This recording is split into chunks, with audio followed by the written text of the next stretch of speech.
నమస్కారం ఘంటారావానికి స్వాగతం. ముందుగా ప్రధాన అంశాలు. రాజధాని ప్రాజెక్టులో భాగస్వాములు కావాలని బ్యాంకర్లకు సీఎం పిలుపు. విస్తృత అవకాశాలను అందిపుచ్చుకోవాలని సూచన.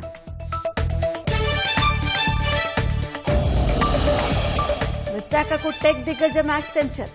క్యాంపస్ కోసం భూమి కేటాయించాలని ప్రభుత్వానికి విజ్ఞప్తి.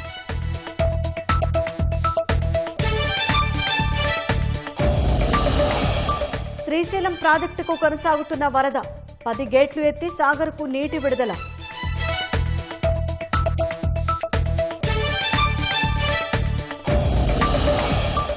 H1B వీసాల జారీని కఠినతరం చేయనున్న అమెరికా.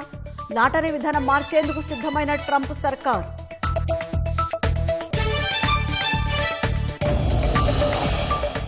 ఇంద్రకీలాద్రిపై వైభవంగా దసరా మహోత్సవాలు. అన్నపూర్ణాదేవిగా భక్తులకు దర్శనమిస్తున్న జగన్మాత.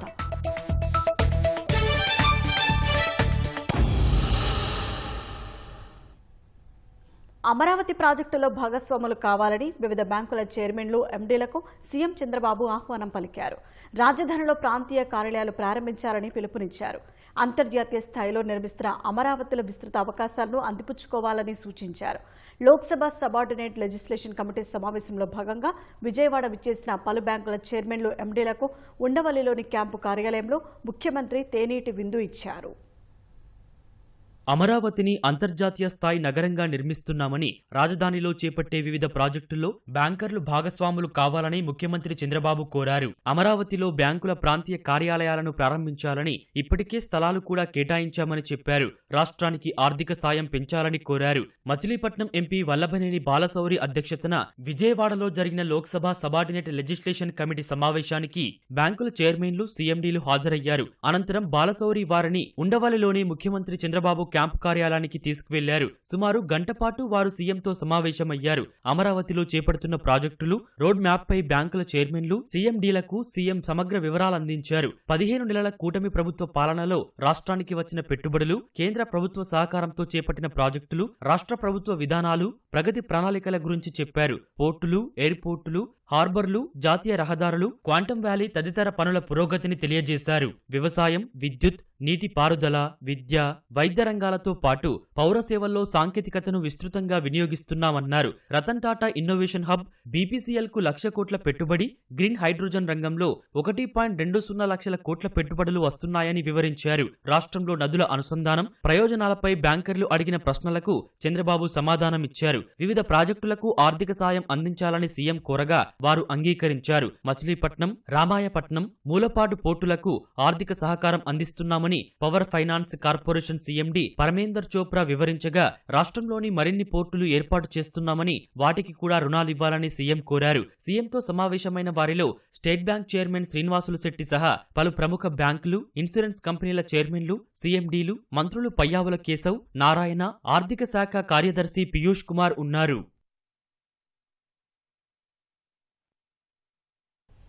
విశాఖలో క్యాంపస్ ఏర్పాటు చేసేందుకు మరో దిగ్గజ సాఫ్ట్వేర్ సంస్థ యాక్సెంచర్ ముందుకొచ్చింది. ఈ ప్రాజెక్టు ద్వారా దశల వారీగా సుమారు 12,000 ఉద్యోగాలు కల్పిస్తామని, 10 ఎకరాల స్థలం కేటాయించాలని రాష్ట్ర ప్రభుత్వాన్ని కోరింది. ఇటీవల ఐటీ సంస్థలకు కేటాయించిన విధానంలోనే భూమి కేటాయించాలని కోరింది. ఈ ప్రతిపాదనను రాష్ట్ర ప్రభుత్వం పరిశీలిస్తోంది. త్వరలోనే దీనికి ఆమోదం లభించనుంది. యాక్సెంచర్కు ప్రపంచవ్యాప్తంగా సుమారు 7.9 లక్షల మంది ఉద్యోగులు ఉంటే, ఇందులో 3 లక్షల మందికి పైగా భారత్లో పనిచేస్తున్నారు. కరోనా తర్వాత టెక్ సంస్థలు టైర్ 2 నగరాల్లోనూ కార్యాలయాలను ఏర్పాటు చేస్తున్నాయి. రాష్ట్రంలో కూటమి ప్రభుత్వం వచ్చాక కొత్త ఐటీ పాలసీ తీసుకురావడంతో పాటు భారీ రాయితీలు ప్రకటించింది. ఇప్పటికే మధురవాడ, ఐటీ హిల్స్, విశాఖ నగరంలో కలిపి వివిధ స్థాయిల ఐటీ కంపెనీలు 150 వరకు ఉన్నాయి. ఇదే క్రమంలో ప్రముఖ ఐటీ సంస్థ యాక్సెంచర్ విశాఖలో తమ సంస్థను విస్తరించేందుకు సన్నాహాలు చేస్తోంది. తమ సంస్థ కార్యకలాపాలు, ఉద్యోగాల కల్పన తదితర వివరాలను ప్రభుత్వానికి వివరించినట్లు తెలిసింది. విశాఖలో ఇప్పటికే టీసీఎస్ క్యాంపస్ విస్తరణకు ఐటీ హిల్ 2లో 22 ఎకరాలను కేటాయించారు.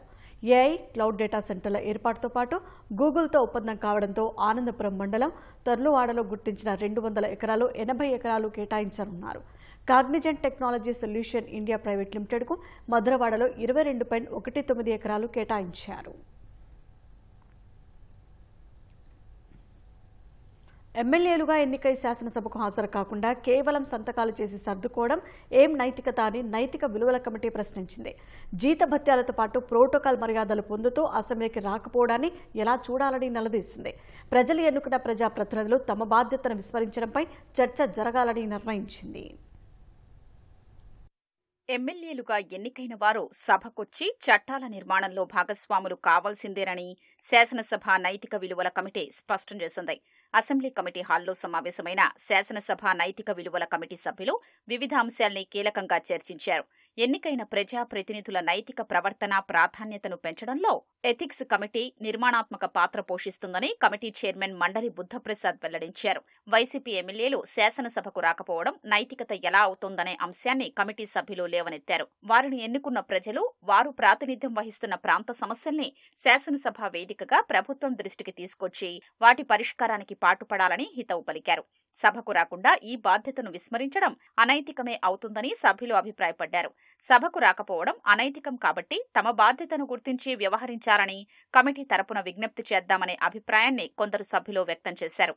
ఎవరెవరు జీతభత్యాలు తీసుకుంటున్నారు, ఎవరెవరు సభకు రాకుండా బయట రిజిస్టర్లో సంతకాలు చేసి వెళుతున్నారనేది రికార్డుల్ని పరిశీలించి అప్పుడు ఒక నిర్ణయానికి వస్తే బాగుంటుందని ఇతర సభ్యులు అభిప్రాయపడ్డారు. దీంతో వచ్చే సమావేశం నాటికి ఈ రికార్డుల్ని కమిటీ ముందుంచాలని chairman Buddhaprasad assembly secretary general Prasanna Kumar ను ఆదేశించారు. సభ్యుల బాధ్యత రాహిత్యంపై ఇలా కమిటీలో, అసెంబ్లీలోనూ అంతర్గతంగానే కాదు బయట సమాజంలోనూ ప్రజల మధ్య కూడా చర్చ జరగాల్సిన అవసరం ఉందని కొందరు సభ్యులు తెలిపారు. ఎన్నికైన ప్రజాప్రతినిధులు బహిరంగ వేదికల్లో ఉపయోగిస్తున్న భాష, అసెంబ్లీలో జరుగుతున్న కార్యకలాపాలపైన ప్రజలతో ముఖాముఖి నిర్వహించి వారి అభిప్రాయాన్ని తీసుకోవాల్సిన అవసరం ఉందని కొందరు సభ్యులు సూచించారు. ప్రజాప్రతినిధులు బహిరంగ వేదికలు, సామాజిక మాధ్యమాల్లో అసభ్యకర భాష వినియోగించడం, మహిళల గురించి అనుచితంగా మాట్లాడడం వంటి అంశాలపై ఎలాంటి ఫిర్యాదులు రాకపోయినా ఆయా కేసుల్ని సుమోటోగా తీసుకోవాలని కమిటీ నిర్ణయించింది. సభ్యులు వాడుతున్న భాష ప్రధానమని, మహిళలపై గౌరవ భావం ఉండాలని స్పష్టం చేసింది. ఎమ్మెల్యేలు హుందాతనాన్ని పాటించాలని, లేకపోతే ఏ పార్టీకి చెందిన వారైనా ప్రశ్నించాలని కమిటీ సూత్రప్రాయంగా నిర్ణయించింది. సమావేశంలో కమిటీ సభ్యులు Kotla Jayasurya Prakash Reddy, Jyothula Nehru, Bathula Balaramakrishna, Muppidi Venkateswararao, Bhashyam Praveen, assembly secretary general Suryadevara Prasanna Kumar పాల్గొన్నారు.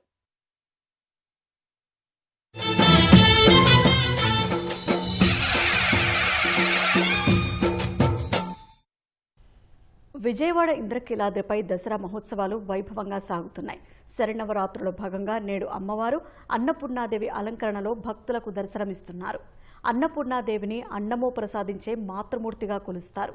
అమ్మవారి ఎడమ చేతిలో ఉన్న బంగారు పాత్రలో ఉన్న అమృతాన్నము, వజ్రాలు పొదిగిన గరిటతో సాక్షాత్తుగా ఈశ్వరునికే భిక్షను అందించే ఘట్టము అద్భుతం. అన్నపూర్ణాదేవి దర్శనం సర్వ పుణ్యప్రదాయకము. నిత్యాన్నదానేశ్వరి అలంకారంలో జగన్మాతను దర్శించి తరించడం వల్ల అన్నాదులకు లోపం ఉండదని, ఇతరులకు కూడా అన్నదానం చేసే సౌభాగ్యం పొందుతారని భక్తుల నమ్మకం.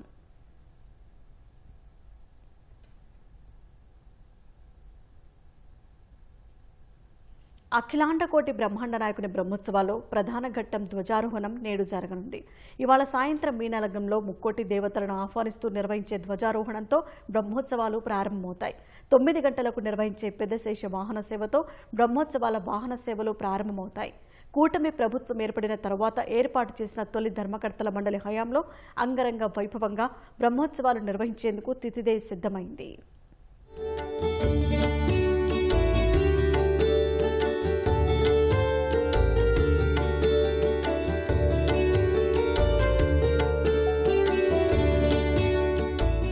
తిరుమల శ్రీనివాసుని వార్షిక బ్రహ్మోత్సవాలకు ఇవాళ ధ్వజారోహణ కార్యక్రమాన్ని నిర్వహించనున్నారు. సాయంత్రం 5:43 నుంచి 6:15 మధ్య మీనలగ్నంలో ముక్కోటి దేవతల్ని బ్రహ్మోత్సవాలకు ఆహ్వానం పలుకుతూ ధ్వజస్తంభంపై ధ్వజపటం ఎగురవేస్తారు.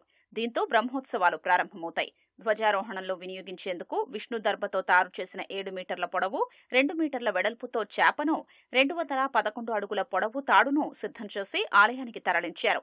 రాత్రి 9 గంటలకు బ్రహ్మోత్సవాల తొలి వాహన సేవ, పెద్దశేష వాహనంతో వాహన సేవలు ప్రారంభమవుతాయి. 9 రోజుల పాటు స్వామివారు వివిధ వాహన సేవలపై భక్తులకు దర్శనమిస్తారు.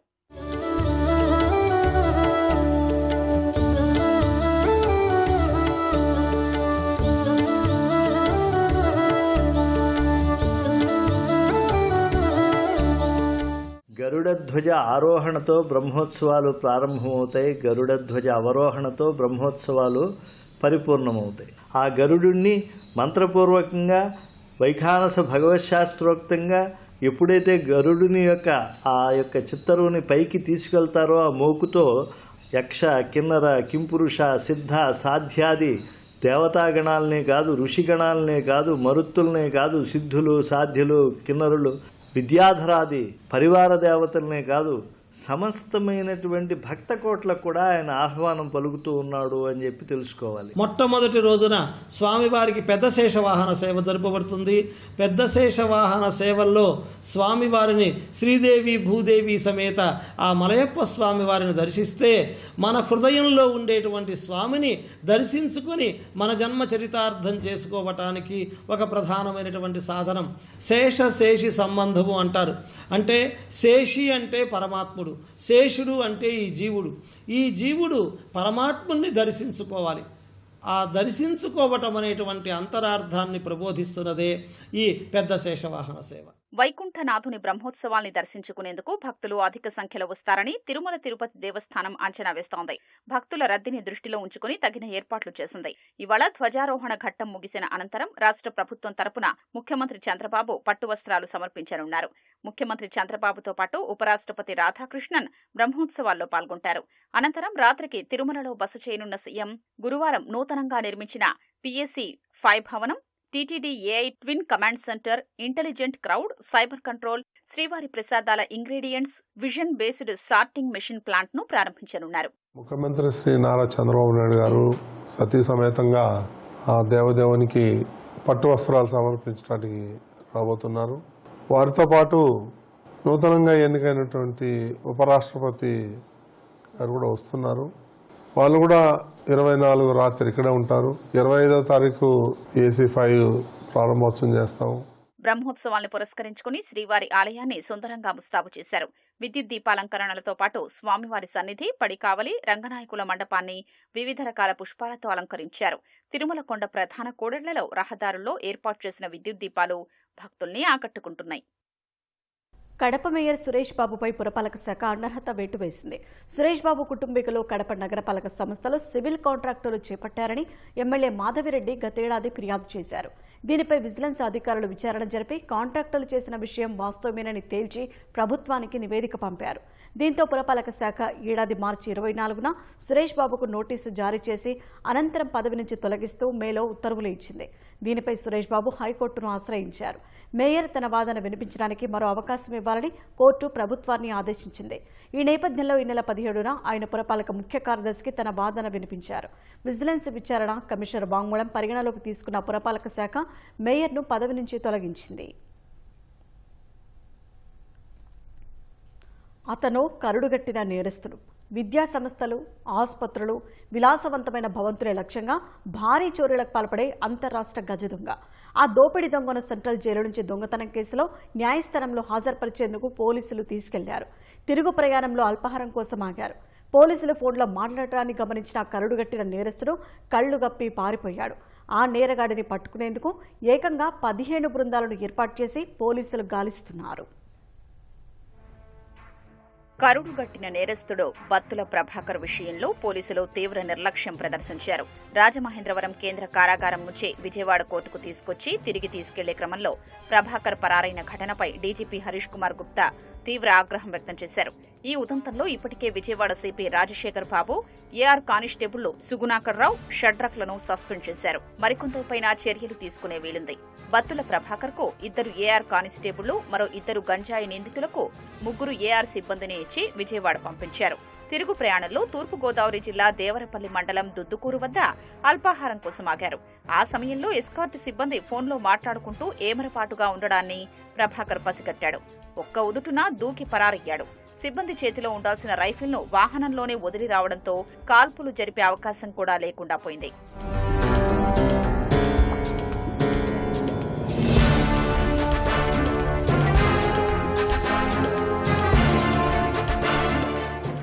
పలు రాష్ట్రాల్లో 80కి పైగా కేసులున్న నేరగాడికి 2 ఎస్కార్టుగా ఇవ్వడం ఒక తప్పిదంగా కనిపిస్తోంది. 2022లో ప్రభాకర్ను విశాఖ పోలీసులు అరెస్టు చేశారు. ఒక కేసుకు సంబంధించి వాయిదాకు వెళ్లి వస్తుండగా ఇలానే పరారయ్యాడు. అయినా తగిన జాగ్రత్తలు తీసుకోలేదు. ఇప్పుడు పరారైన సమయంలో ప్రభాకర్ ఓ చేతికే బేడీలు ఉన్నాయి. మరో నిందితుడితో కలిపి బేడీలు వేసి ఉంటే పారిపోయే అవకాశాలు ఉండేవి కాదని భావిస్తున్నారు. అతన్ని పట్టుకునేందుకు 10 మంది సీఐలు, 15 మంది ఎస్ఐలు, 20 మంది సిబ్బందితో 15 బృందాలు గాలిస్తున్నాయి. 2 బృందాల్ని హైదరాబాద్, విశాఖలకు పంపించారు.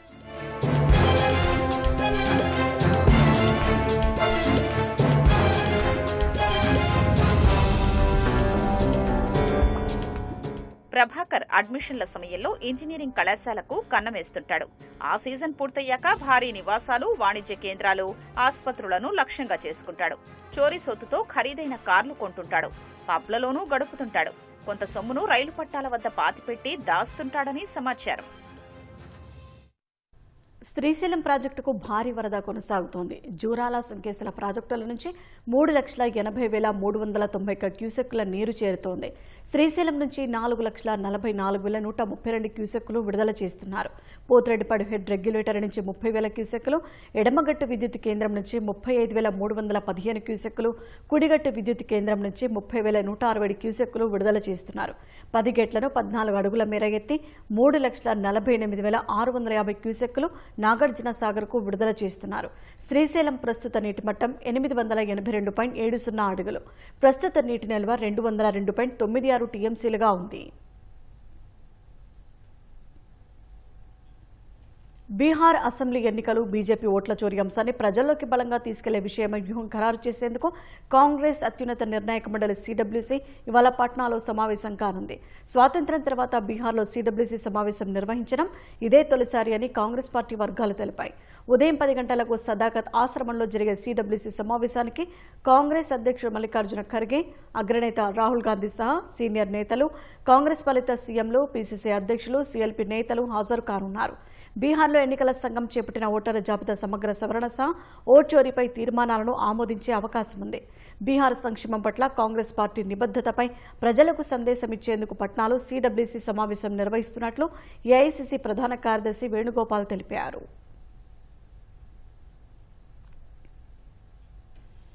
H1B వీసా కార్యక్రమంలో అమెరికా ప్రభుత్వం మార్పులను ప్రతిపాదించింది. అధిక వేతనాలు పొందే నిపుణుల ఎంపికతో పాటు ప్రస్తుత లాటరీ విధానంలో కీలక మార్పులు చేయనున్నారు. కొత్త నిబంధనల ప్రకారం వీసా ఎంపిక ప్రక్రియలో వేతన స్థాయిని పరిగణలోకి తీసుకోనున్నారు. నైపుణ్యం కలిగిన విదేశీయులను మాత్రమే అనుమతించడం, అమెరికన్లకు ప్రాధాన్యం కల్పించే ఉద్దేశంతో ఈ మార్పులు చేపట్టారు. H1B వీసా రుసుమును ఏకంగా $1,00,000 పెంచిన ట్రంప్ సర్కార్ తాజాగా ఆ వీసాలను జారీ చేసే నిబంధనలు మరింత కఠినతరం చేసేందుకు సిద్ధమైంది. అధిక వేతనాలు పొందే నిపుణుల ఎంపిక కోసం కొత్త ప్రతిపాదనలు రూపొందించింది. ప్రస్తుతం ఉన్న లాటరీ విధానంలో కీలక మార్పులు చేసేందుకు ట్రంప్ సర్కార్ సిద్ధమైంది. H1B వీసాల జారీ ప్రక్రియలో మార్పులకు సంబంధించిన ప్రతిపాదనలను ఫెడరల్ రిజిస్ట్రార్ విడుదల చేసింది. H1B వీసా కోసం ప్రస్తుతం ఉన్న లాటరీ విధానాన్ని మార్చాలని డిపార్ట్మెంట్ ఆఫ్ హోంల్యాండ్ సెక్యూరిటీ భావిస్తోంది. కొత్త నిబంధనల ప్రకారం ప్రతి ఏటా జారీ చేసే 85,000 పరిమితి దాటితే వీసాల ఎంపిక ప్రక్రియలో వేతన స్థాయిని పరిగణలోకి తీసుకుంటారు. ప్రస్తుతం అమెరికాలో 4 వేతన స్థాయిలు ఉన్నాయి. ఎక్కువ జీతం అంటే 1,30,00,000 వార్షిక వేతనం కలిగిన అర్జీలను సెలక్షన్ పూల్లో 4 సార్లు చేర్చనున్నారు. 1వ లెవెల్ లేదా తక్కువ జీతం కలిగిన వారి అర్జీని ఒక్కసారి మాత్రమే చేర్చుతారు. ఈ వెయిటెడ్ సెలక్షన్ వల్ల అధిక జీతం ఉన్న వారికి వీసా లభించే అవకాశం ఎక్కువగా ఉంటుంది. భారతీయ ఐటీ సంస్థలపై ప్రతిపాదిత మార్పులు తీవ్ర ప్రభావం చూపే అవకాశం ఉంది. విదేశీయుల నియామకాలను తగ్గించేందుకు ఈ ప్రతిపాదనలు చేసినట్లు తెలుస్తోంది. 30 రోజుల్లో ప్రజాభిప్రాయం తీసుకోనున్నారు. 2026 నుంచి ఈ నిబంధన అమల్లోకి వస్తే H1B ఉద్యోగులకు చెల్లించే మొత్తం వేతనాలు $502 మిలియన్ పెరుగుతాయని department of homeland security DHS అంచనా వేసింది. 2027లో $1 బిలియన్, 2028లో $1.5 బిలియన్, 2029లో $2 బిలియన్ పెరిగే అవకాశముందని అంచనా వేసింది. అధిక నైపుణ్యం కలిగిన విదేశీ నిపుణులను మాత్రమే అనుమతించడం, ఉద్యోగ నియామకాల్లో అమెరికన్లకు ప్రాధాన్యం కల్పించాలనే ఉద్దేశంతో ఈ మార్పులు చేసినట్లు తెలుస్తోంది.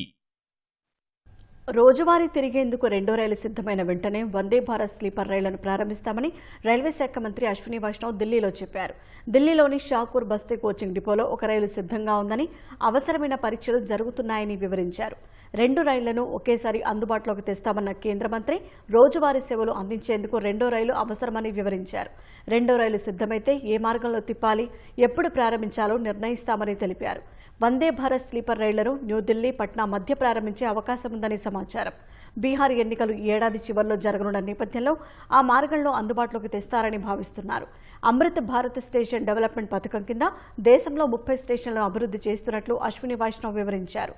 29 రైల్వే డివిజన్లు సమయపాలన విషయంలో 90% ఖచ్చితత్వాన్ని పాటిస్తున్నాయని ఆయన చెప్పారు.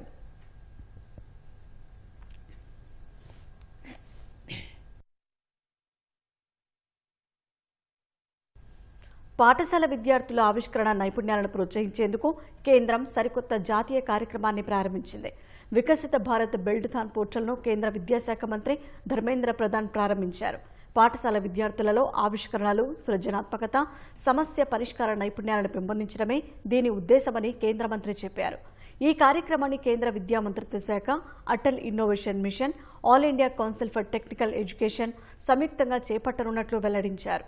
దీని ద్వారా దేశవ్యాప్తంగా 1.5 లక్షల పాఠశాలల్లోని 6 నుంచి 12వ తరగతి వరకు 1 కోటి మందికి పైగా విద్యార్థులకు పోటీ నిర్వహించనున్నారు. ఆత్మనిర్భర్ భారత్, స్వదేశీ, ఓకల్ ఫర్ లోకల్, సమృద్ధి భారత్ అనే 4 థీమ్లపై విద్యార్థులు తమ ఆలోచనలు, ఆవిష్కరణలు పంచుకుంటున్నారని వెల్లడించారు. అక్టోబర్ 6వ తేదీ వరకు పోర్టల్లో పేరు నమోదు చేసుకోవచ్చని తెలిపారు. అక్టోబర్ 13న పోటీని నిర్వహించనున్నట్లు కేంద్ర విద్యాశాఖ వెల్లడించింది.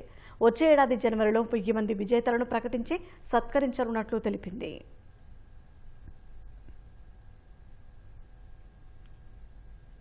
భర్త చదువుకోలేదు, రోజు కూలీ. తొలుత బాగానే పనిచేసేవాడు. క్రమంగా వ్యసనాలకు బానిసయ్యాడు. కుటుంబ బాధ్యతను గాలి కొదిలేశాడు. భర్త పరిస్థితి చూసి ఆ ఇల్లాలు చలించిపోయింది. బాధపడితే ప్రయోజనం లేదనుకుని తన వైకల్యాన్ని సైతం లెక్క చేయకుండా ఈ రిక్షా నడపడం మొదలుపెట్టింది. రోజు 10 గంటల పాటు పనిచేస్తూ బతుకుబండి లాగుతోంది.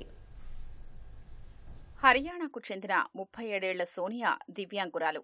ఫరీదాబాద్ జిల్లా హర్కేష్ నగర్కు చెందిన ఆమె 2 ఏళ్లుగా ఈ రిక్షా నడుపుతోంది. భర్త కూలి పని చేసేవాడు. అతడి సంపాదన అంతంత మాత్రంగా ఉండేది. దానికి తోడు వ్యసనాలకు బానిస కావడంతో పూట గడవడం కూడా కష్టమైంది. దీంతో కుమార్తె చదువు మానిపించాల్సిన పరిస్థితి వచ్చింది.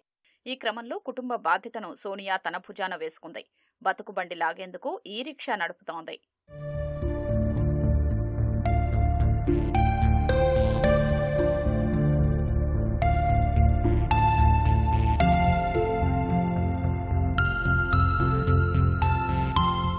ఈ రిక్షా నడిపేటప్పుడు సోనియా భయపడదని స్థానికులు చెప్తున్నారు. దివ్యాంగురాలైన ఆత్మవిశ్వాసంతో పనిచేస్తోందని కితాబునిస్తున్నారు. సోనియా కుటుంబం ఆమె చిన్నతనంలోనే ఢిల్లీ నుంచి ఫరీదాబాద్కు వెళ్లింది. 15 ఏళ్ల క్రితం సోనియాకు వివాహం కాగా 2 ఏళ్ల తర్వాత కుమార్తె జన్మించింది. ఈ రిక్షా నడుపుతూ కుమార్తెను చదివిస్తోంది. వైకల్యాన్ని ధృవీకరించే పత్రాలు ఉన్నా ప్రభుత్వం నుంచి సాయం కానీ, పెన్షన్ కానీ అందడం లేదని సోనియా ఆవేదన వ్యక్తం చేస్తోంది. ఉదయం 4 గంటలు, సాయంత్రం 6 గంటలు రిక్షా నడుపుతోంది. రోజుకు 500 రూపాయల వరకు వస్తాయని, అవి కుటుంబ పోషణకు చారడం లేదని అంటోంది. ప్రభుత్వం తనను ఆదుకోవాలని సోనియా వేడుకుంటోంది. భారత్లో క్రికెటర్లకుండే క్రేజే వేరు. కొంతమంది అభిమానులు తమకు నచ్చిన క్రికెటర్లపై ఉన్న అభిమానాన్ని వినూత్నంగా చూపించేందుకు ప్రయత్నిస్తుంటారు. గుజరాత్లోని సూరత్కు చెందిన ఓ యువకుడు ఇలానే చేశాడు. ఏకంగా బంగారంతో మొబైల్ కవర్ను తయారు చేయించిన అంకిత్ పటేల్ అనే యువకుడు టీమిండియా స్టార్ క్రికెటర్ విరాట్ కోహ్లీపై తన అభిమానాన్ని చాటుకున్నాడు. ఇందుకోసం ఏకంగా 15 లక్షల రూపాయలను ఖర్చు చేశాడు. కుద్సాద్ గ్రామానికి చెందిన అంకిత్ కోహ్లీ ఫోటో పేరును పసిరితో తయారు చేయించి తన మొబైల్ కవర్పై వేయించాడు. బ్రాస్లెట్ మీద కూడా విరాట్ అనే పేరు రాయించుకున్నాడు. క్రికెటర్ కూడా అయిన అంకిత్ కోహ్లీని తన గురువుగా భావిస్తానని చెప్పాడు. టీవీలో విరాట్ బ్యాటింగ్ చూస్తూ క్రికెట్ నేర్చుకున్నట్లు వెల్లడించాడు. కోహ్లీని కలవడానికి 3 సార్లు లండన్ వెళ్లినట్లు చెప్పిన అంకిత్ ఒక్కసారి కూడా తన అభిమాన ఆటగాడిని కలవలేకపోయారని పేర్కొన్నాడు.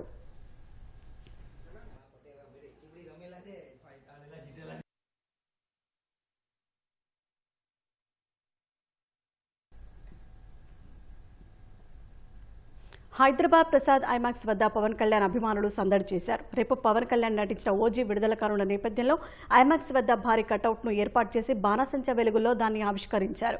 అంతేకాకుండా ఓజీ టైటిల్ని విద్యుత్ దీపకాంతులు, తారాజుబల వెలుగుల్లో ప్రదర్శించి పవన్ పై తమ అభిమానాన్ని చాటుకున్నారు.